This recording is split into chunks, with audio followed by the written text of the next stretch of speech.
Bonjour, Paul Laquer encore une fois. Nous sommes rendus au jour 4 du Salon des véhicules récréatifs de Düsseldorf, où nous vous parlons des autocaravanes. Sur la première image, vous remarquerez les nombres qui sont au-dessus, 2670, ce sont le kilo, donc c'est le poids de la caravane. Beaucoup d'autocaravanes ont aussi un garage arrière qui permet d'apporter des petites voitures, une Fiat, une Mini Cooper, une Smart. L'espace est tellement exigu que c'est un filin d'acier qui permet d'hisser la voiture à l'intérieur, puisqu'autrement le conducteur ne pourrait sortir. Une fois rendu, il sera obligé de faire le voyage dans la soute à bagages. Donc, beaucoup d'ingéniosité à ce niveau-là. Le châssis des autocaravanes contribue énormément à alléger le poids, puisque l'on voit celui-ci, où le châssis est en aluminium. Très rares sont les autocaravanes qui ont des rallonges escamotables. Par contre, beaucoup sont légères. Celle-ci se vend 69 500 €. On voit le devant et le derrière, puisqu'il y a deux modèles côte à côte. Soute à bagages, profil surbaissé, donc très peu haute.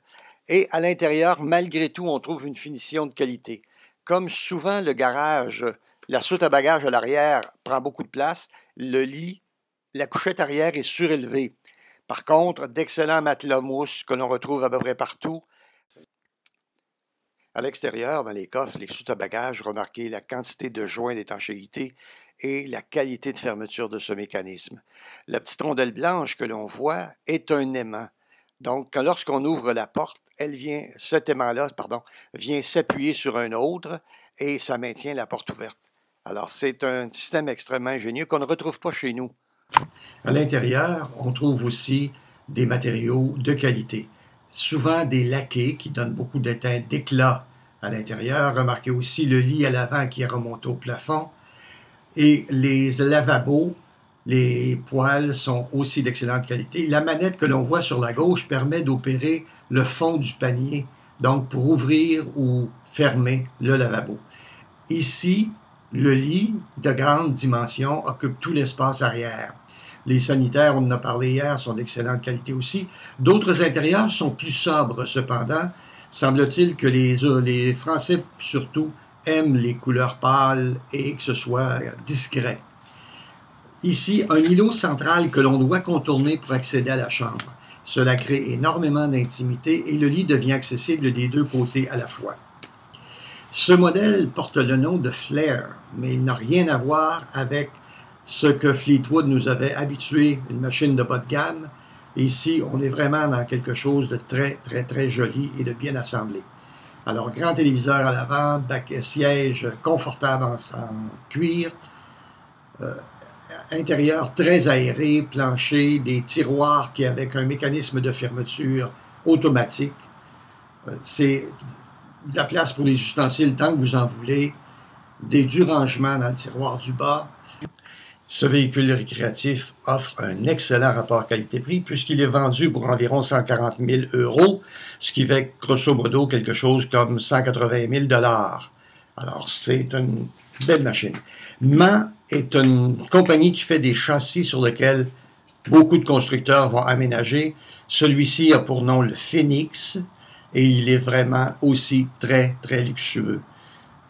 Alors, on voit ici une cafetière qui est sur le comptoir, mais ce qu'il y a d'original, c'est qu'il y a un mécanisme qui permet de ranger la cafetière à l'intérieur. Donc, on peut laisser la cafetière monter en permanence et lorsqu'on est sur la route, elle se rétracte derrière l'armoire où étaient les coupes à vin. La chambre est immense aussi, comme on vient de le voir, la salle de bain aussi, la douche. En somme, une très belle autocaravane. Voici, on passe à la gamme supérieure. Remarquez la longueur de cette extension, mais en fait, il y en a deux. C'est un véhicule continental de marque Ketterer. Et là, on est dans le très haut de gamme. À l'arrière, un plateau sur lequel s'insère la petite Fiat ou le petit véhicule. Et c'est un mécanisme à vis sans fin qui va remonter le chariot sur lequel la voiture est placée et la maintenir à un angle d'environ 30 degrés.